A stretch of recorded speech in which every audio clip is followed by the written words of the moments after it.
Assalamualaikum and hi. Today we will be presenting on small medium enterprise. We hope this presentation will give you a clear overview of the topic.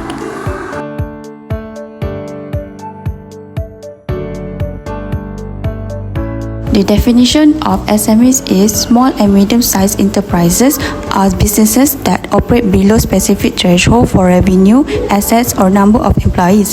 These thresholds vary between countries and are typically determined by professional bodies or government agencies in each country or region. SMEs can be categorized into two industries. The first one is manufacturing, spare part factory or production of physical goods. Sales turnover not exceeding 50 million ringgit or number of full-time employees not exceeding 200. For services, businesses which are other than the manufacturing industry consists of wide range from legal firms, tourism-related business, and many more. Sales turnover not exceeding 20 million ringgit or number of full-time employees not exceeding 75. Here are some examples of SMEs by category. For micro, we have Minas Fashion Online. For small, we have My Burger Lab. And for medium, we have Exabytes Network Sdn Bhd.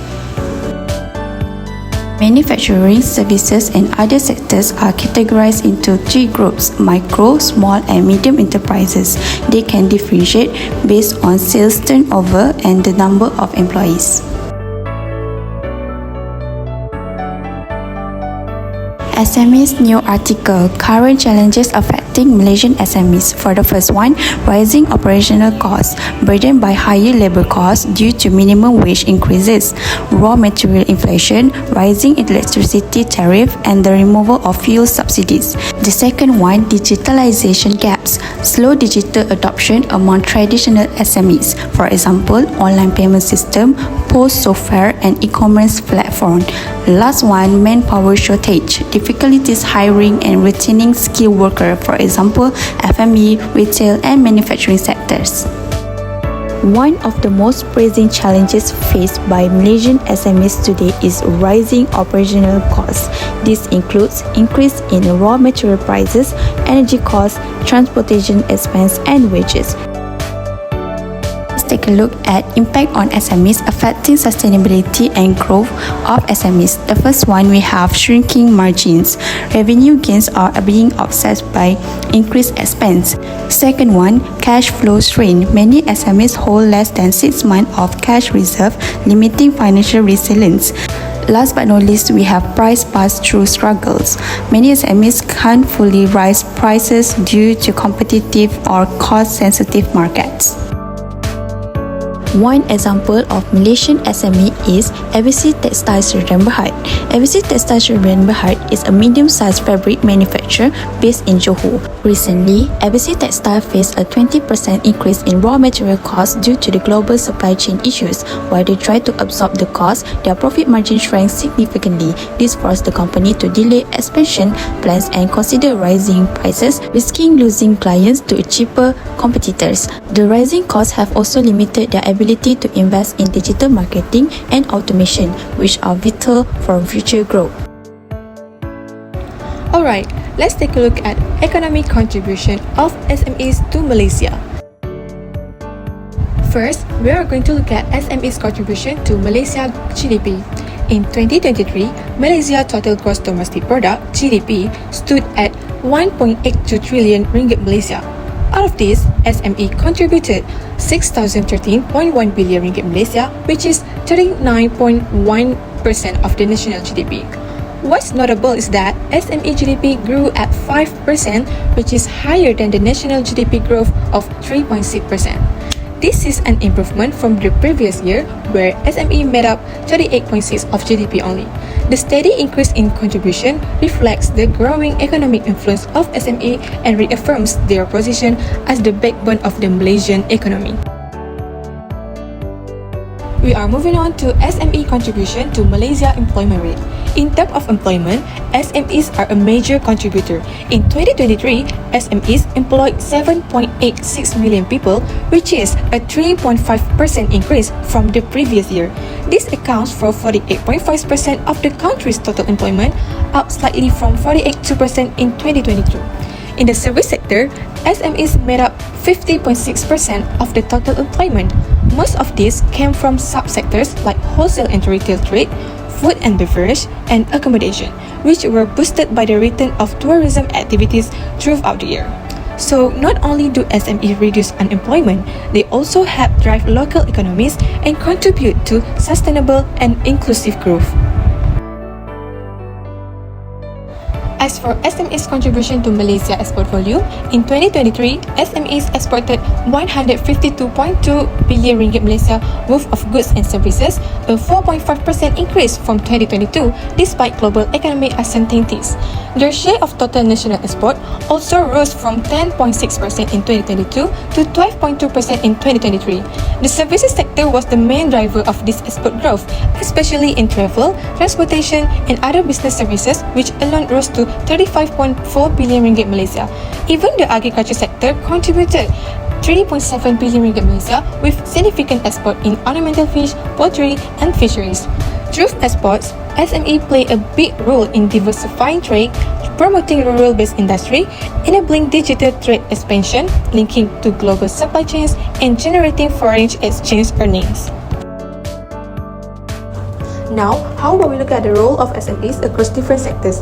The service sector had the highest concentration of SMEs, making up 83.9 or about 924,170 firms. These include businesses in retail, logistics, food and beverage, and tourism. A good example from the service sector is the Lorry, a digital logistic platform that connects drivers with users needing moving and delivery service. Next is the construction sector, which made up 9.3% with over 102,000 firms contributing to national development through infrastructure. In the construction sector, one remarkable SME is Tetap Teguh Sdn Bhd, a G5 Bumiputra contractor. They are involved in public infrastructure project and residential development in Selangor. Then, the manufacturing sector is crucial for exports and industrialization. In manufacturing, Wheat Makanan KL Sdn Bhd is an example of a successful SME. They manufacture food products and have expanded to export to over 20 countries. This shows how Malaysian SME are becoming more globally competitive, helping to add value to supply chains and contributing to our industrial output and export earning. Well, don't forget retail sector. Retail SME are central to domestic trade and online commerce. One of the most successful SME to corporate story is Mr. DIY. It started as a small local store and has grown into Malaysia's largest home improvement chain. Mr. DIY highlights how retail SME can scale with the right business model and digital adoption.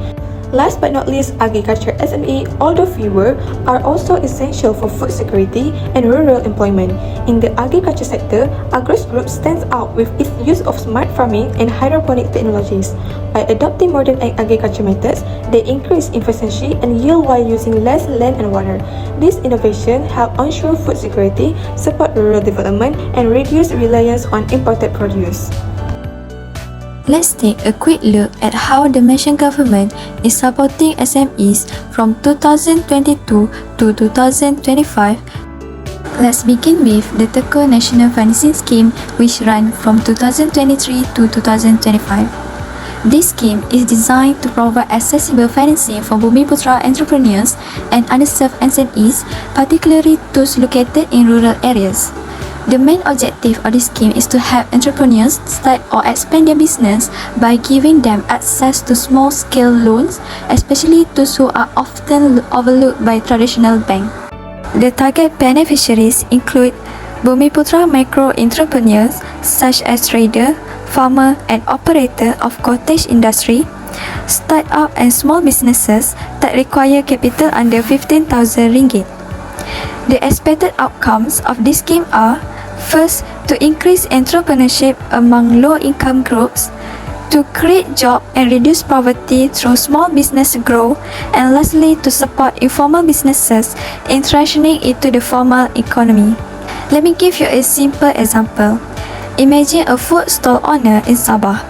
With Teko financing, they can now afford to buy better cooking equipment, increase their food production, and finally register their business. Now, let's look at the real-life case. Meet Nasi Lemak Kak Long, a home-based nasi lemak business in Selangor. Next, we have the SME Digitalization Grant introduced under Budget 2023. The main objective of this grant is to accelerate digital adoption among SME by providing financial support for digital tools, software and e-commerce platform. The target beneficiaries are micro, small and medium enterprise with annual sale below 300,000 ringgit, businesses that want to adopt digital payment system, use cloud software and automate processes. The expected outcomes of this grant are increased productivity among SMEs, more SMEs entering the e-commerce space and joining online marketplace, and lastly, a reduction in reliance on manual processes which can be time-consuming. Let me illustrate this with a simple case. Imagine a handicraft business in Kelantan. Here's a real-life success story. Kerepek Tok Mun, a traditional snack producer from Kelantan. Finally, let's talk about the Penjana SME Financing Scheme managed by SME Bank. This scheme was created to assist SME that were affected by economic disruption, especially during and after the COVID-19 pandemic. The objective is to offer low-interest loan to businesses that need working capital or want to expand. So, who are the target beneficiaries? First is the existing SMEs with a proven track record but currently facing cash flow challenges, and also businesses in priority sector.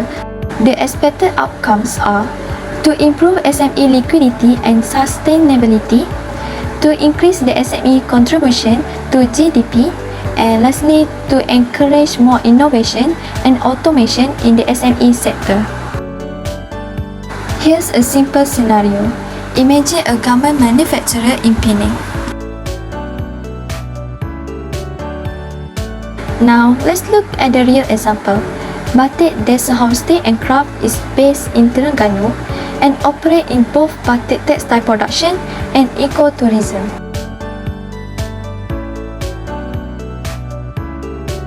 Let's look at why SME get their loan application rejected. There are 3 key reasons: capacity failure, insufficient collateral, and weak management or character. First, capacity failure happens when SME can prove they are able to repay the loan, usually due to poor or missing financial records. Without clear report or audited statement, bank can assess credit worthiness and see the business as too risky. Second, insufficient collateral. Many SME don't have enough asset or guarantor to secure the loan. On top of that, they may lack experience in areas like planning and operation, which weaken their case. Finally, imperfect management or character. Even with good numbers, bank also look at the trustworthiness and capability of the business owner and management team. If they lack direction or credibility, bank may walk away. So, to boost loan approval chances, SME must improve their financial transparency, strengthen their collateral base, and demonstrate strong, reliable leadership. So, to wrap things up, SME really are the heart of Malaysia economy. They help drive jobs, export, and grow in so many sectors. Even though they are full of potential, a lot of them struggle with high costs and other challenges. The good news is, with support from programs like Tekun Nasional and the SME Digitalization Grant, plus better financial planning, we can help them grow stronger. Let's keep supporting our local SMEs together. We can build a strong business ecosystem. Thanks for listening.